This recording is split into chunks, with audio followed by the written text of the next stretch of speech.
پارا چنار میں حالیہ فسادات اور خون ریزی کو بعض ملحدین مذہب کے ساتھ جوڑنے کی کوشش کرتے ہیں اور ان کی طرف سے یہ مسلسل پروپیگنڈا کیا جا رہا ہے کہ مذہب خون ریزی کی وجہ ہے۔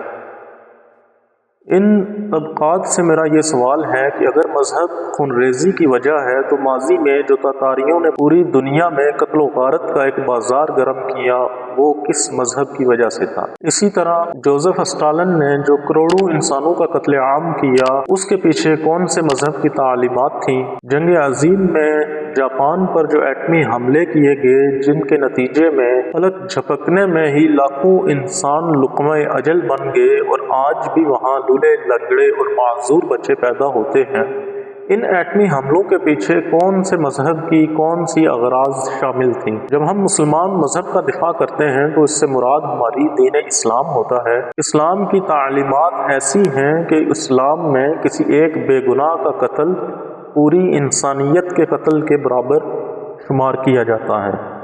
تو یہ کیسے ہو سکتا ہے کہ جو مذہب ایک بے گناہ انسان کے قتل کو پوری انسانیت کا قتل قرار دے وہ دنیا میں خون ریزی کا سبب ہو یا اس کی وجہ سے دنیا میں خون ریزی اور فسادات پیدا ہوں؟ ہوتا یہ ہے کہ ان فسادات کی بنیادی وجہ کچھ اور ہوتی ہے، جیسے کہ زمینی تنازع ہوتے ہیں اور دیگر تنازعات ہوتے ہیں، لیکن بعض مخصوص قوتوں کی طرف سے مذہب کو بدنام کرنے کے لیے انہیں مذہب کے ساتھ جوڑ دیا جاتا ہے۔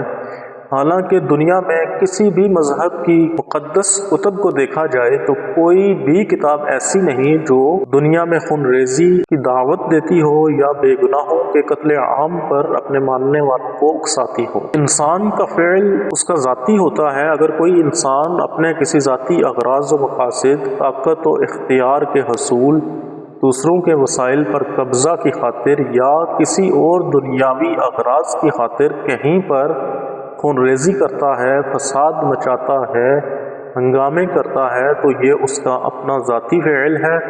کوئی بھی مذہب اس چیز کی اجازت ہرگز نہیں دیتا۔ اگر جوزف اسٹالن کے قتل عام کا ذمہ دار الحاد یا اس کا نظریہ نہیں ہو سکتا تو مسلمان یا کسی بھی مذہب کے ماننے والے کے ذاتی فعل کا ذمہ دار اس کا مذہب کیسے ہو سکتا ہے؟